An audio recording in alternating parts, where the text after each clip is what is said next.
All right, let's get going. Thank you for joining us, everyone, for another episode of Accelo Best Practices. Today, we're going to be focusing on utilization, whilst also touching on resource forecasting and scheduling. My name's Tom. I'm going to be your host, and I'm an account manager here at Accelo.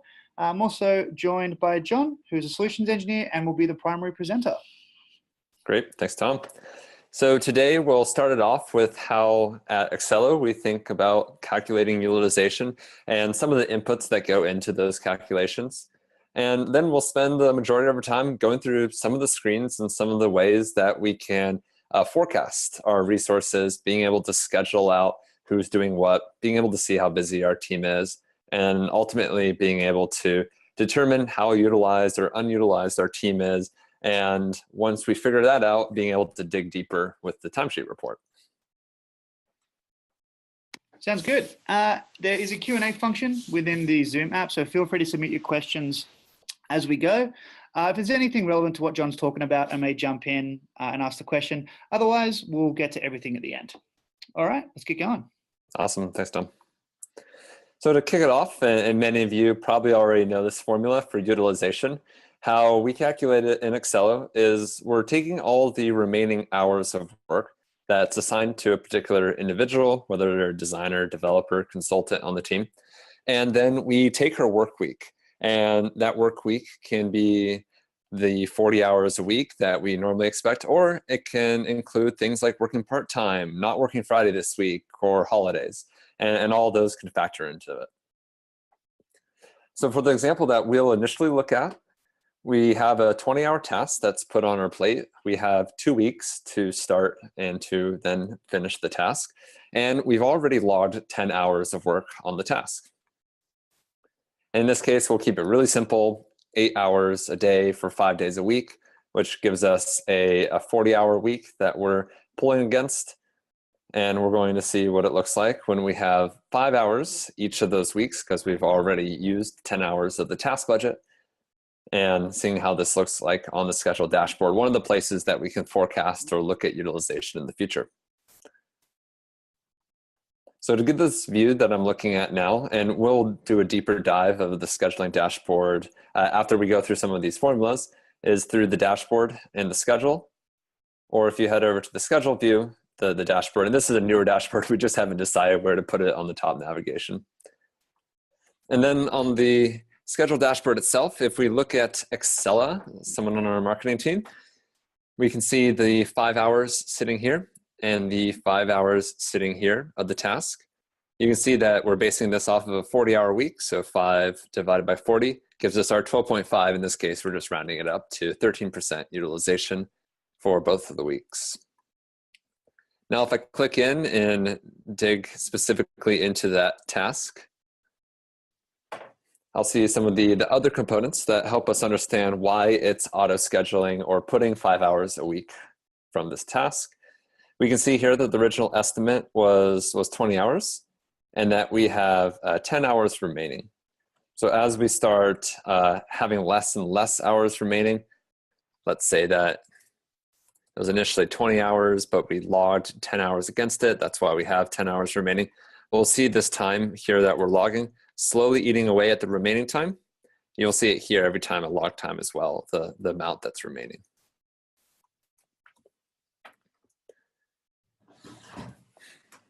So that's how we come to the 10 hours or the 5 hours a week that's spread across my schedule and the 12.5% forecasted utilization. Now on the flip side, how do we calculate actual utilization? Well, we're taking the same work week, and then we're taking the billable hours that we've logged towards the client at the top, and then dividing the two. So the way that we can see that or visualize it is through the utilization dashboard.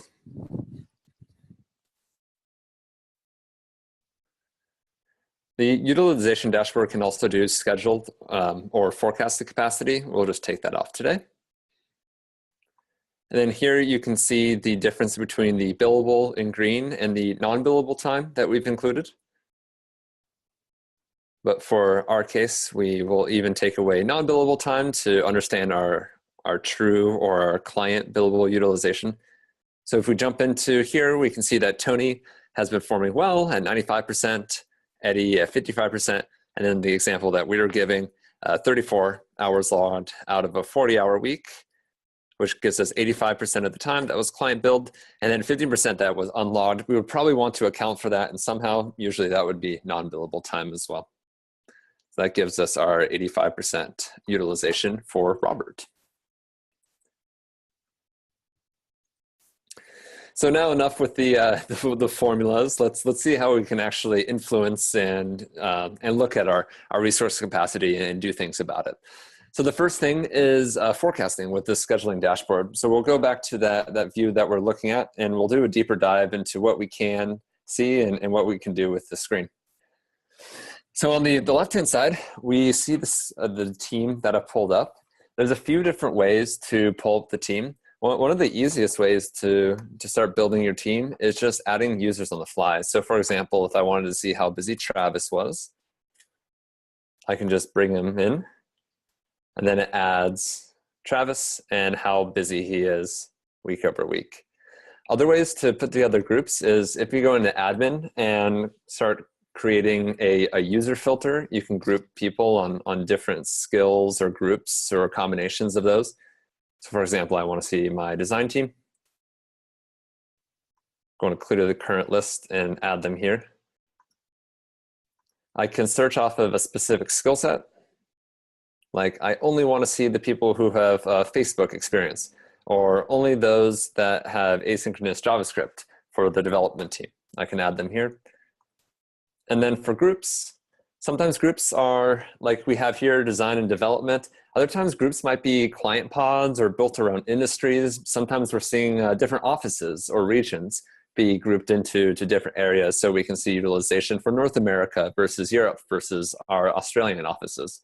So there's a lot of different ways that we can put together our team and then see how busy they are. In this case, maybe let's add the entire staff. So that's how we see who's on the left-hand side. Now on the right-hand side is how busy they are. So in the dark red here, and I'll touch on in a moment how to change some of these colors. At least the first time you come into this, dark red is going to mean overutilized. So if I hover over this view here, we can see that Travis is working about 80 hours out of a 40-hour week, which puts him at almost 200% utilization. That's why we're seeing a dark red here. Whereas the darker greens are getting closer to our utilization goals, so 71% or 28 hours a week. And then the lighter the green, the further away from our targets we're getting. To 15% utilization, all the way to 1%. And of course, blank, meaning that there's nothing booked on it. What we can do to change the way that this is being displayed is through the top gear here. And while we, as an internal team, use green and red, you might use other color patterns. So maybe you want to have it as sort of like a dark gray, and if it's going over, maybe a very bright pink.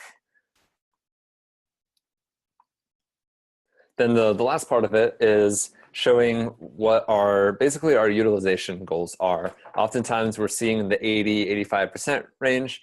Other times we're looking at the 100%. I just want to see if people are just flat out totally booked, and then everything that's over that. So now we can see the areas actually quite well, surprisingly, who's overbooked and where, and then where we're slightly underutilized or more or less on track on the darker gray. Surprisingly, this isn't that bad of a color scheme. I'm going to make it more bearable though. Okay, so that's the overall way that we can change this color schemes. How we can choose the ranges or what we're seeing. The left arrow here and the right arrow here will allow me to scroll months or days at a time. And then let's say that I was doing my weekly stand-up and just wanted to see how busy my team is. Here we can pull up and look for next week on Monday. So we sit down for the team and we see who's busy and where they are. So it looks like Travis is a little bit busy, Andrew Carter not so much. So I might bring some things off of Travis's plate and put it onto Andrew's plate. And the way that I see that is if I click into any of these tiles or any of the weeks, I will see what Travis in this case, but what anyone on your team is up to. In this case, he's working on a new project for 7 hours and an engineering project with Nike for 2 hours. And then I can dig in and see exactly what's going on.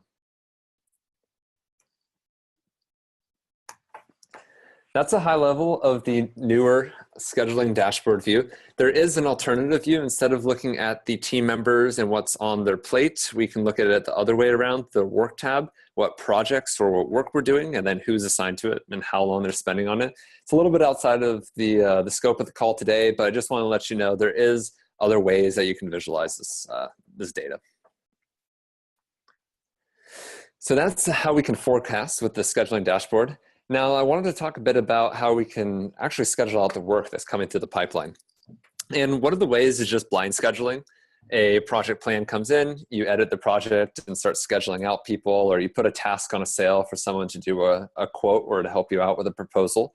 And that's fine. All of those tasks will show up on the schedule. Another way that you can schedule out is using the team schedule. And that's being able to see people's availability and drag and dropping work based off of that.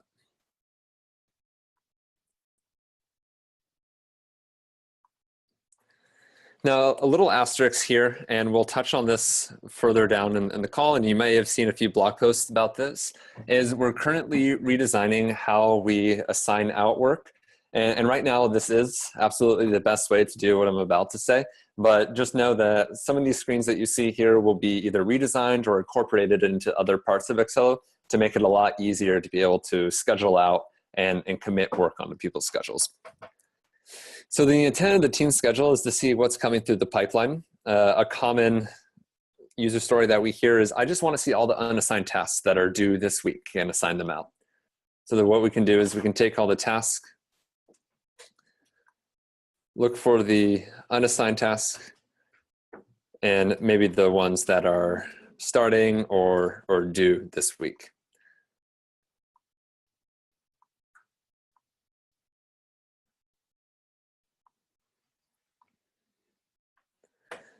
So now that I created that, I can see that I have 74 tasks that are due around this week that are still unassigned. And you'll likely want to create a filter so you can easily come back to this as well. So as a team lead, I can see, okay, great, I have some copywriting tasks to do. I can then drag and drop that, assign it out to my team. And it looks like I'm working on some banner ads. I have some design work to do. The other approach to this is, instead of just pulling up the team and blindly seeing what tasks need to be done and seeing who can do it, we can use skill sets and put skills on both tasks as well as the people on our team.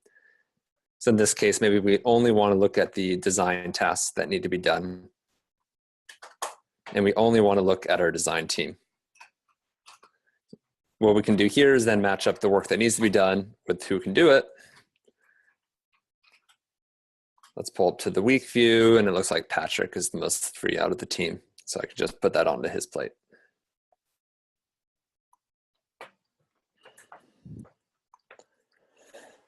And you can see that out of that backlog or queue, now all the tasks for design that are due in the next few weeks are cleared out. So as a resource management team, we're good to go for the week.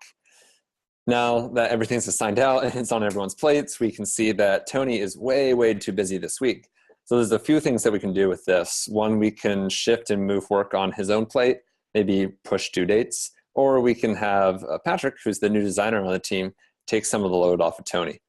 So what I can do here is drag and drop from Tony onto Patrick and start reassigning tasks between people. So that's the team scheduling. You're able to see what's coming down the pipeline and easily assign it out. And then when people get too busy, or maybe there's a new hire on the team that can take some things off of a senior designer's plate, we can start shifting and moving work around so we can get all the work done and no one's too stressed out. Then the next is looking in the past with the utilization dashboard, being able to see how our team is performing and how utilized they are.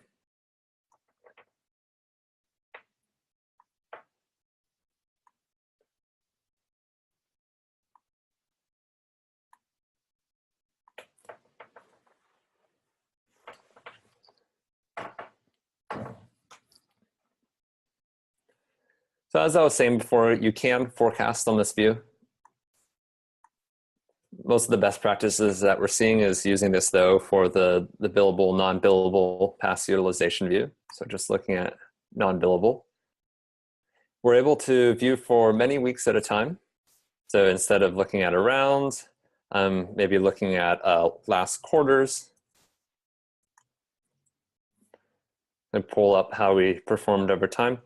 And then like before, if I wanted to drill into individual weeks and see how my team is performing, I can do so here. So I can see that my team is 78% billable. That's what their billable utilization is. Looks like Eddie is slacking a little. Tony's picking up a lot of the slack from Eddie.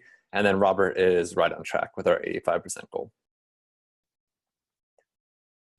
There are a few other ways that we can start looking at this data. We can segment it out similar to some of the other views that we saw with using groups or skill sets and then saving those filtered lists. Another way that we can play around with this data is all this is exportable. And we're seeing some really good, interesting data analysis that's coming out of this. The most common one is doing things like taking the snapshot at the beginning of the month for what the forecasted capacity should be, and then looking back on that snapshot and what actually happened, and then looking at a delta, or basically what happened against expectations.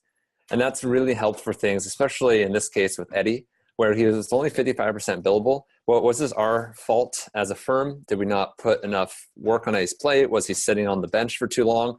Or is this more on Eddie, where we thought that he was going to be 85% billable? The projects were running all as planned, but he just didn't do as much work as we expected. Then the last part of it is digging deeper with the timesheet report. And half of this, of trying to understand why Eddie was only 55%, we could answer through the timesheet report. One of the ways to get to this is through the details here. This is going to give me the date range that we're currently looking at, and specifically Eddie's timesheet report. You may be familiar with another way to get to that. If you hover over reports and go to timesheets, you're able to get the timesheet report through that way as well. Let's just hop in this way.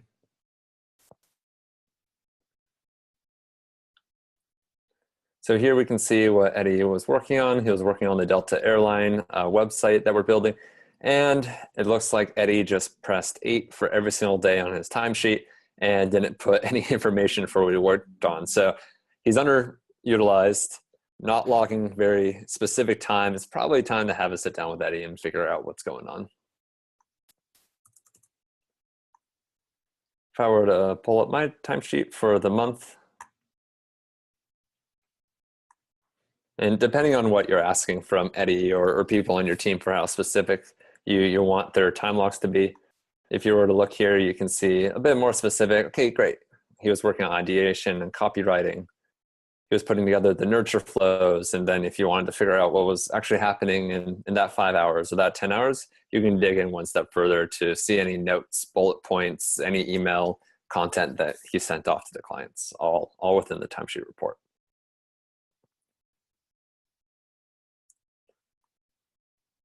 So those are the 4 big views to get a sense on how the resources, and when we say resources, it's your team, right? It's how busy they are, the work that's coming through, how they're performing, and then looking into the past and seeing, is your team being utilized? Are they doing good work? Are we bringing in as much revenue as we expected in the beginning of the month or beginning of the quarter? Or if not, then let's dig into something like a timesheet report and understand and really get to the bottom of why. So something that we want to talk about and we're really excited about is easier ways to book time. I was talking before about the team schedule, about assigning out work, and we're trying to make it a lot easier to commit and schedule work across much greater ranges. So right now, if you're familiar with that view, it's a lot of drag and dropping and committing day over day over day.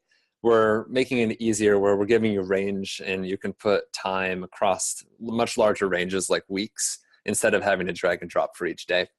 The other side of this, and something that we didn't talk too much about today, is now being able to put multiple resources on a given task or milestone. So we're opening up the ability to start assigning out multiple people. We know that sometimes there's 5 people within the design kickoff, or there's 2 partners that are tag teaming an entire project.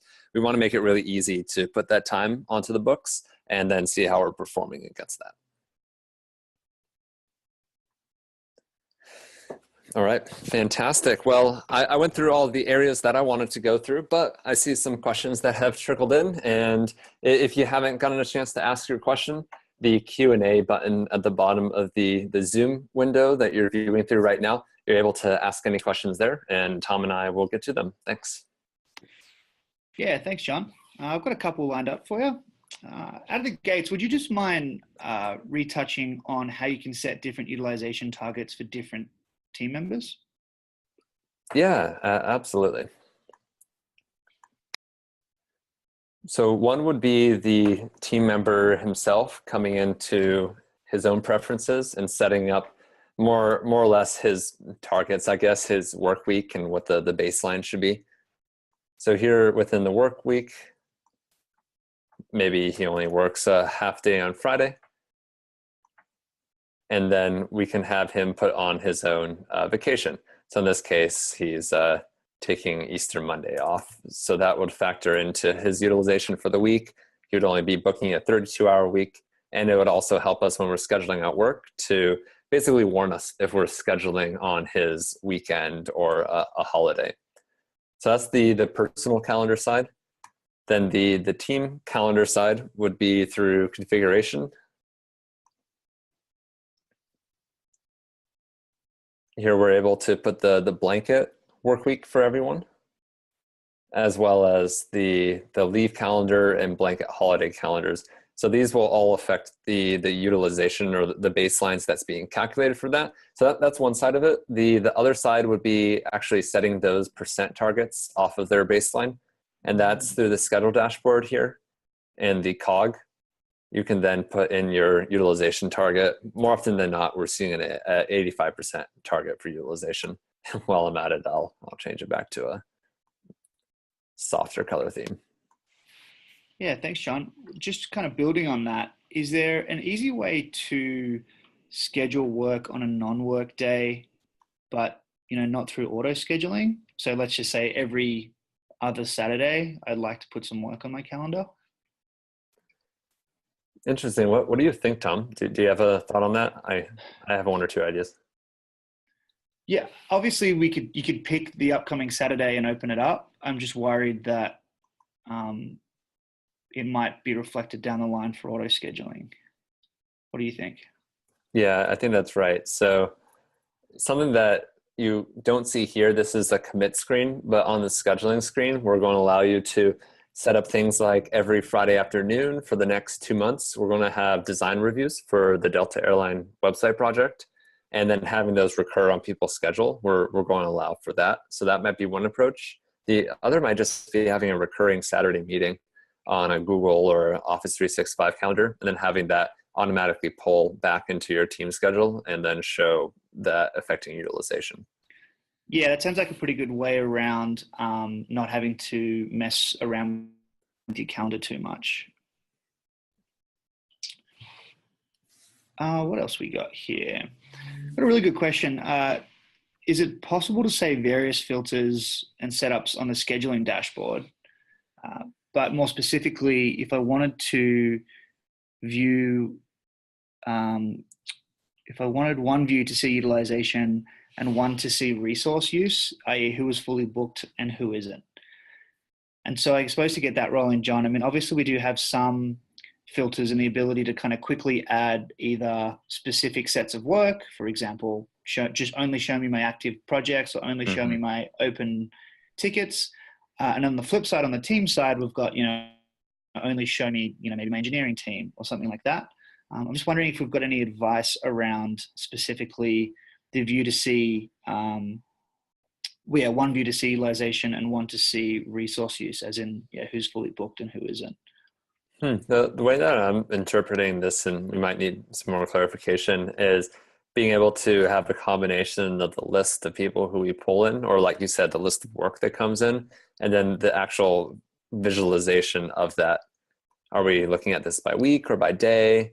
You know, what's the date range on that? That might be one approach to this question. And no, you aren't able to save these views here. Though every time you come back to the screen, it's going to save your preferences from the time before. So oftentimes as a resource manager, you might have one specific view versus a PM or a team lead. You're maybe working off of days rather than weeks and months into the future. So that's one way that we get around it. Right. Yeah. So there's no real exact filter to automatically filter out people that are at 100% utilization, but you can visually see it reasonably well via John's great color schemes. Following up on the bulk commit time, will the same idea also be applied to removing time commitments? Which I thought was an interesting question. Yeah, I think you and I were talking about that before the call, Tom. My feeling is yes of the screens that I've seen, but I can't confirm that right now. Yeah, that's certainly something we might have to follow up with a little bit, because we do have a little bit of insight into it, but to that level of detail, not quite. Yeah, my personal wishes is a yes, but I'm not 100% sure. Right. Can we see all the projects a person is assigned to on a week-to-week basis? Yeah, absolutely. So we're looking week to week right now. And for Travis, let's say we hop in. Let's do a really easy example. It's probably only one project. If we click into the 6-hour tile, we can see that he's working on one Stanford project. If we go back to his 80-hour tile in late March, we can then see that he's working a lot more projects. He's doing website implementation and another project. So by clicking into each of these tiles, you're able to see the stack or all the projects that an individual is working on. Awesome, thanks, John. At the moment, there's no active questions. Happy to keep it open for a couple more seconds here, but if there's nothing else popping up, I think we might be able to move on. Great. And something that we covered this morning, Tom, and it came out of a really good question was, what if I'm trying to do actuals versus what we expected for utilization? Oh, yeah, of course. So I'll just show an example spreadsheet that one of our clients has made. And the way that we get to this is we go to the utilization dashboard, and you'll be able to export all the raw data that falls up to the utilization dashboard, which is basically what we've seen in all the different views, just displayed differently. So the scheduling dashboard basically has the same data set. We'll come over here to export. And then a very common one that we have is you would, for example, in this case, going into August, so the very end of July, you'll take a snapshot of what you expect. And that would be mostly auto-scheduled or tasks that are coming off of projects, but it might be specific time that you've put on people's calendars. So we're looking at through I and L. And then at the end of August, that time is going to move to these columns, the time that Tony actually logged, all the billable time that Robert brought into the team. And then what we can do on August, in this case, is look at our delta between what we planned and what actually happened. So in this case, for Robert, the actual hours was a lot less than what we planned. So that shows at about an 80 difference versus for Eddie, it looks like he worked way more than what we originally planned at a negative 70. So something that you can do here is look at overall, what's our variance and how good are we at planning into the future? So our variance isn't that much, but for different individuals, this helps really dig into the weeds and see what specifically is going on. Did Eddie come as a pinch hitter? Did the project get delayed, or did Robert just not work as hard as we thought he would? This has helped answer or at least get closer to some of those questions. So if there aren't any more questions, Tom, then let's hop into the last part of the webinar.